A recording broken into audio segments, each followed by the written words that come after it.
Começamos então com o nosso básico do Espiritismo. E no nosso básico do Espiritismo hoje nós temos a fé que move montanha.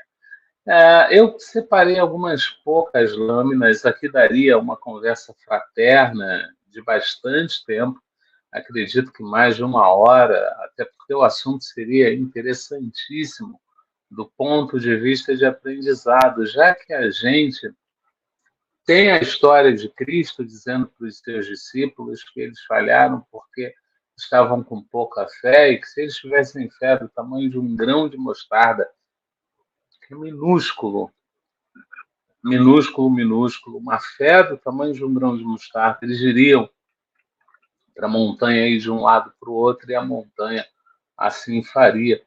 Então é a fé que move montanha, o poder da fé, a qualidade da fé, o peso da fé nas nossas vidas, e é algo que a gente desenvolve pouco, é algo que normalmente a gente aprende quando pequeno com a vovó, aprende um pouco com a mamãe, logo passa a primeira infância, a gente ainda está ali sendo obrigado a rezar, obrigado a exercer os votos de fé, até que chegamos ao catecismo, e por uma questão cultural, a gente pede para fazer o catecismo. Então, fazemos o catecismo e, por consequente, a primeira comunhão, e ainda teríamos o voto da Crisma, e aí já diminui drasticamente o número de pessoas.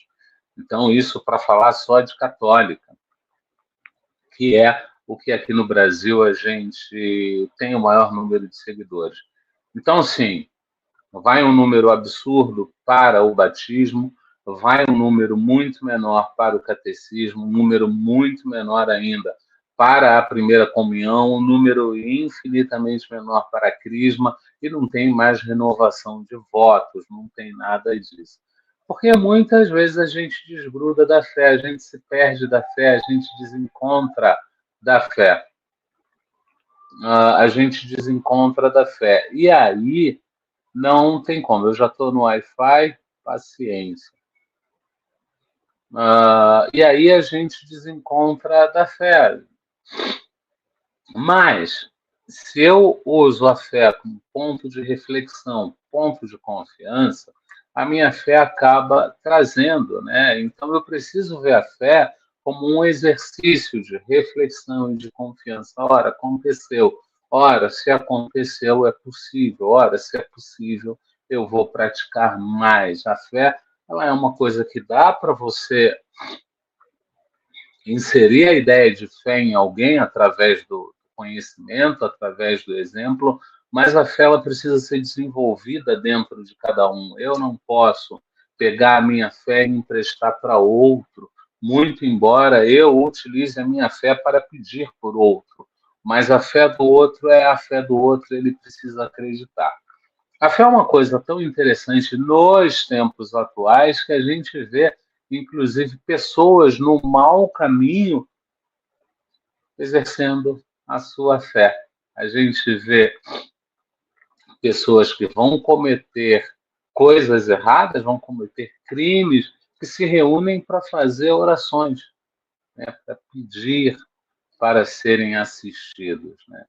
E são, Aderlei, são porque todo mundo aqui é filho de Deus e aquele que pede, e é o capítulo que a gente vai trabalhar hoje, aquele que pede, ele recebe. A gente não pode ter dúvidas disso, como não podemos ter dúvida da fé. A gente separou aqui pouquíssimas lâminas, se eu não me engano, são só 3 lâminas acerca da fé, e voltaremos a esse assunto mais vezes, já que temos esse assunto tratado por um outro viés aqui no básico do Espiritismo. A gente não vai aumentar, eu botei uma cola só para mim, eu vou ler essa cola e a gente vai chegar. Então, a gente começa trazendo como exemplo um grupo de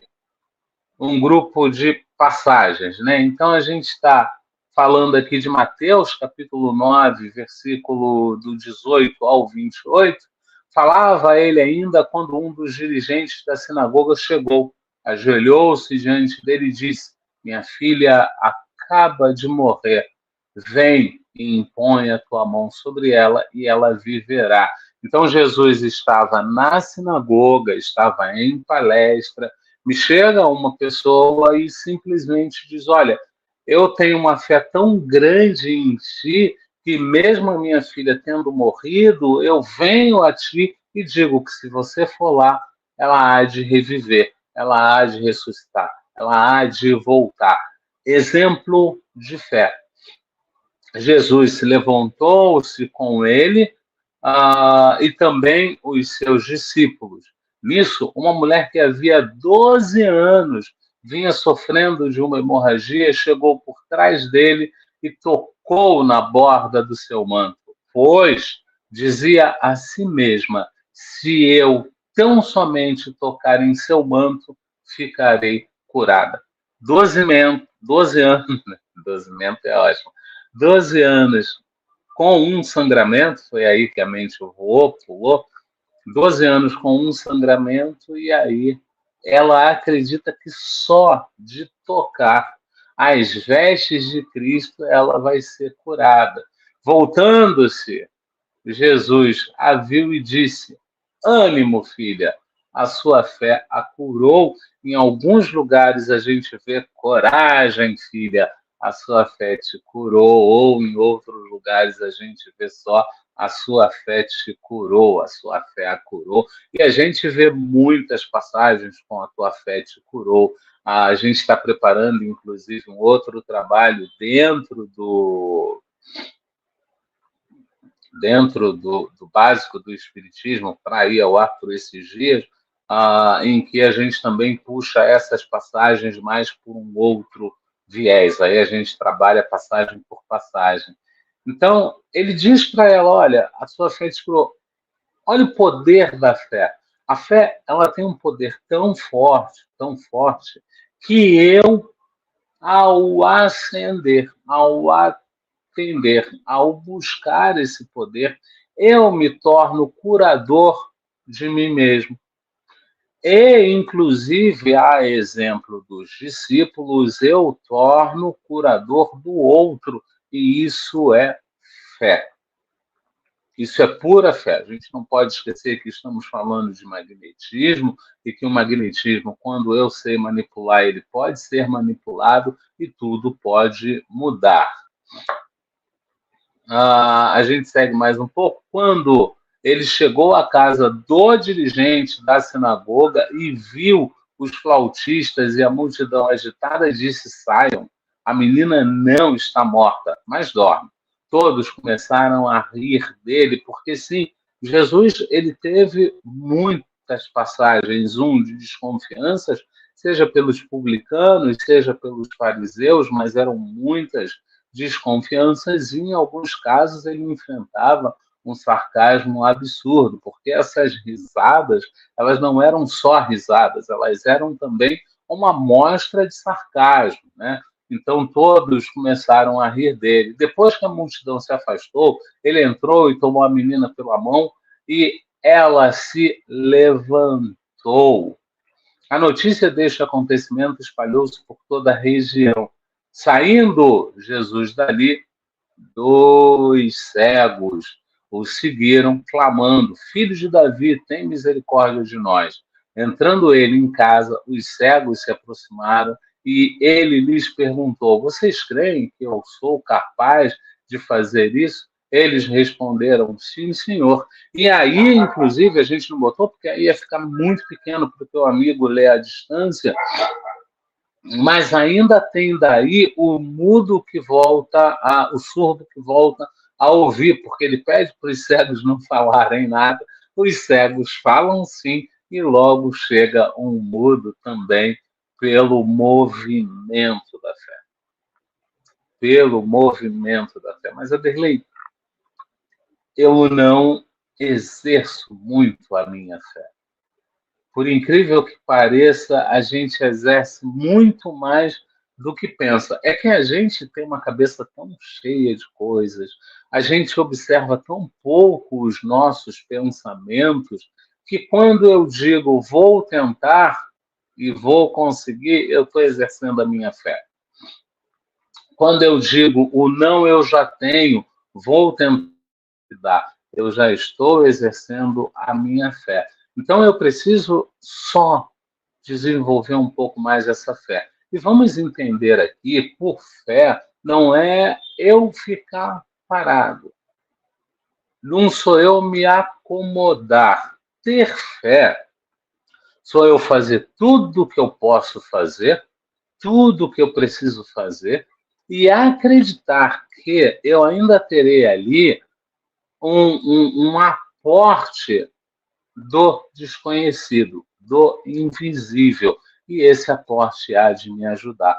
Quantas não são as situações que a gente vê que estão emaranhadas, que estão uma confusão só, e no último momento ela simplesmente se resolve, e é por isso também que a gente encarecidamente pede para aquele que tem para o adicto ao suicídio, para aquele que tem vontade de, eu vou acabar com tudo, eu vou sumir, eu vou. Não, não, calma, porque muitas vezes é no último segundo ali que tudo se resolve. A gente tem mais uma lâmina que aí a gente está falando do Lucas, e às vezes são duas partes, né? Deu uma travada aí para vocês. São duas partes, uma está no Lucas 18, do capítulo 18, do versículo 35 ao 42, e a mesma passagem, igualzinha, ela está no Marcos, capítulo 10, que vai do versículo 46 ao 52, que é o cego que demonstra a sua fé e é curado por Jesus. A gente está falando de ninguém menos que Bartimeu, que depois vira um discípulo modelo de Jesus. Ele acreditava tanto que ele não titubia. As pessoas mandam ele calar e ele chama Jesus. As pessoas dizem que ele está sendo inconveniente, ele chama Jesus e ele acredita que a luz está caindo direto. Ele está caindo, não, está oscilando. Ele acredita realmente que Jesus pode salvá-lo. Então eu puxei aqui, foi o Lucas, mas eu repito que no Marcos está exatamente igual. Então a gente começa no 35. E aconteceu que, chegando ele perto de Jericó, estava um cego assentado junto do caminho, mendigando. Lembrando que Jesus era um andarilho, né? Não andarilho do ponto de vista que a gente conhece. A gente associa o andarilho como alguém sem função, como alguém que vai de um lado para o outro, meio que sem função, e vai tempo, viu? Que eu não acredito nisso. Eu já conversei com bastante andarilhos, sejam eles sãos ou sejam loucos, sempre há uma função atrás daquele caminhar. Então Jesus ele ia para os lugares caminhando, e normalmente nas entradas da cidade é que aconteciam ou as maiores intercessões, que era onde os parava, porque ele estava chegando à cidade, né? Zaqueu, desça daí, hoje estarei à tua casa, foi na entrada da cidade.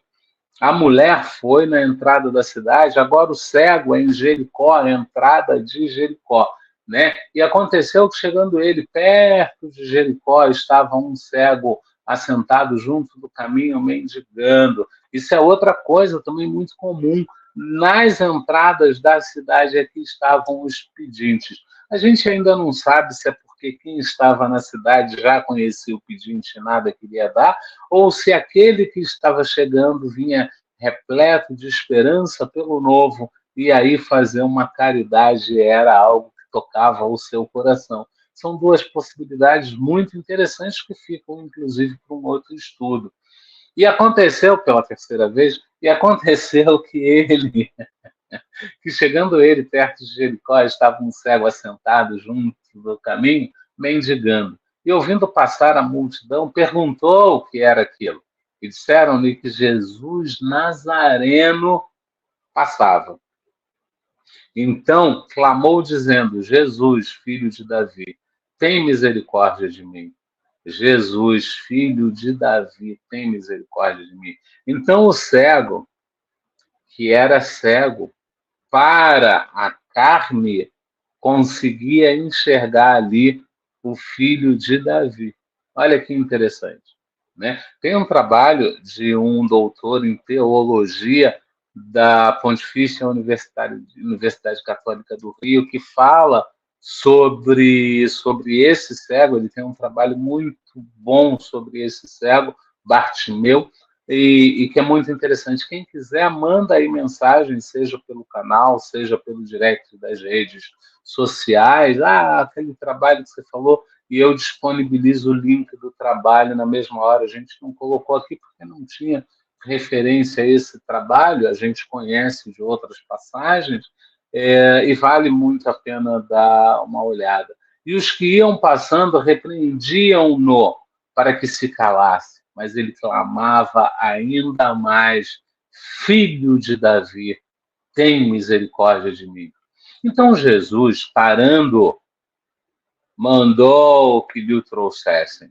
E chegando ele, perguntou-lhe, dizendo: Que queres que te faça? E ele disse: Senhor, que eu veja. Ping-pong, curto e grosso, não tem história, não tem conversa. O que você quer? Eu quero isso. E fica essa dica para as nossas orações, que eu ore de forma direta, que eu ore de forma precisa. Eu não preciso orar rebuscado, eu não preciso contar a minha história para Deus, Deus já conhece a minha história. Eu não preciso contar a minha história para Jesus, Jesus já conhece a minha história. Então, que eu vá lá e peça aquilo de que eu quero pedir. Mas, Aderlei, não seria assim pecado eu ir atrás de Deus, eu ir atrás de Jesus, só para pedir? Gente, pecado sou eu ficar com aquilo entalado na garganta e não exercer a minha fé. Eu preciso acreditar. E se eu acredito que Deus é um pai terno, é um pai caridoso, é um pai amoroso, é com ele que eu tenho que conversar, é a ele que eu tenho que pedir. Se Jesus é um irmão mais velho, é um irmão que vem para cuidar dos irmãos mais novos, eu posso conversar com ele, eu posso pedir orientação a ele, eu posso simplesmente pedir. Então diz lá o cego: Senhor, que eu veja. E Jesus lhe disse: Vê, a tua fé te salvou. E logo viu e seguiu glorificando a Deus. E todo o povo, vendo isto, dava louvores a Deus. E aí ele vira então Bartimeu, um discípulo modelo. Porque a gente pensa, quando a gente pensa em discípulo, e a gente tem aí dois grupos, qualquer dia a gente conversa sobre isso. A gente tem o grupo dos apóstolos, tem o grupo dos discípulos e tem o grupo dos apóstolos que viraram discípulos. São duas coisas diferentes, e um estudo sobre isso ele vai trazer muita clareza para a gente. Então, Bartimeu vira discípulo exemplar porque ele presenciou na própria carne o poder de Jesus. Ele presenciou na própria vida a glória de Deus. E aí, talvez, aqui desse lado, nós estejamos pensando: puxa vida, por que que eu não tenho uma graça, uma glória dessas? E eu tenho, e você tem, e nós temos. Só o sistema reencarnatório já é um sistema maravilhoso que mostra dois pontos de Deus: uma metodologia divina, onde um auxilia o outro, onde eu apreendo com os meus erros, e dois, o sistema reencarnatório.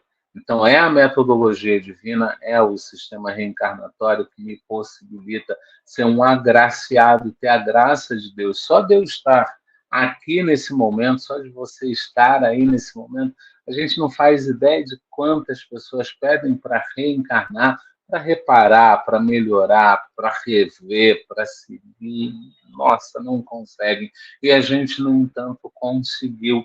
Então, isso por si só já despertaria um pouco mais a minha fé. E a gente tem aqui, por fim, ah, Jesus cura o empregado de um oficial. Eu não trouxe a passagem, olha que erro meu, mas tudo bem. Existia um oficial romano que vai até Jesus. Esse oficial gostava muito do seu empregado, era um homem justo, gostava muito do seu empregado. Então vai ele próprio até Jesus e pede para Jesus curar o seu empregado. Quando Jesus vai e diz que, olha, eu vou lá para curar, ele diz, não, basta você mandar e eu tenho certeza que ele vai ser curado, porque comigo é assim. Olha que interessante. Quando Jesus entrou na cidade, olha ele entrando na cidade. Quando Jesus entrou na cidade de Cafarnaum, um oficial romano, isso também diz muito para o nosso saber. O romano, por sua vez, ele era um politeísta, ele não seguia muito Jesus, ele não acreditava muito em Jesus. Então, quando diz que, além de ser um romano, é um oficial, ou seja, uma pessoa mais esclarecida, é uma pessoa que tem um mínimo de estudo, tem um mínimo de clareza, quando esse oficial procura, ele está dizendo para a gente, olha, realmente ele é o Filho de Deus. Né? Quando Jesus entrou na cidade de Cafarnaum, um oficial romano foi encontrar-se com ele e pediu que curasse o seu empregado. Ele disse, Senhor, o meu empregado está na minha casa, tão doente que não pode nem se mexer na cama. Ele está sofrendo demais.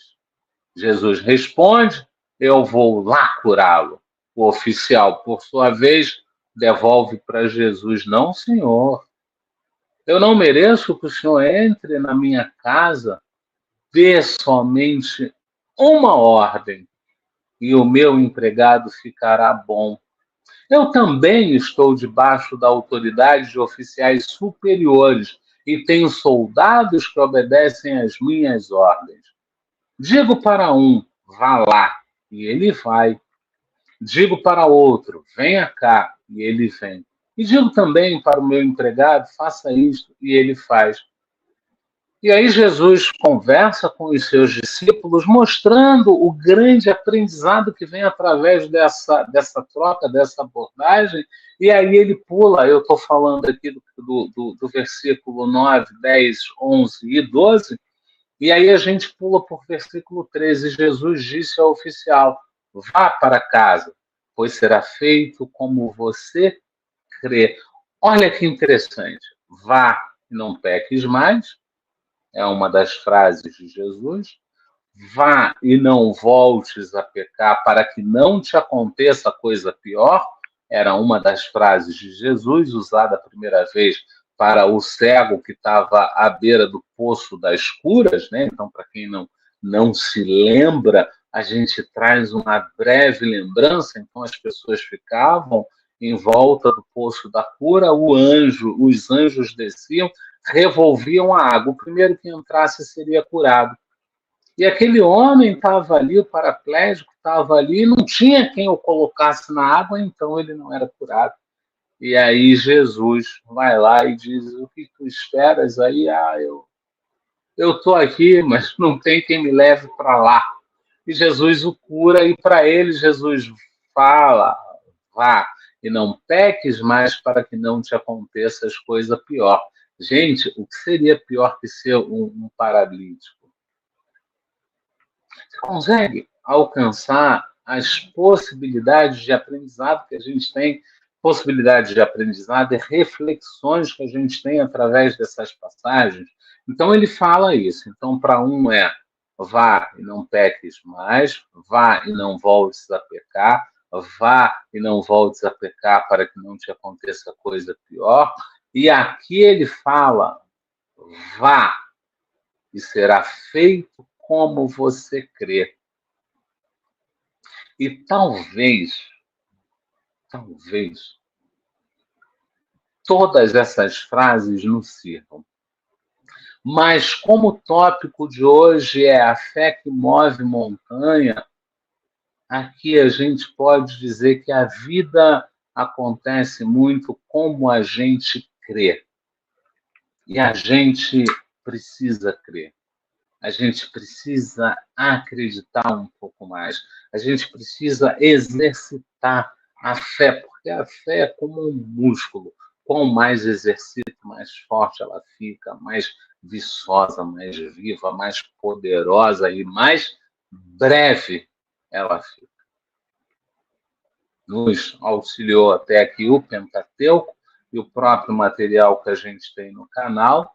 Assim nós trabalhamos a fé que move montanha no nosso básico do Espiritismo.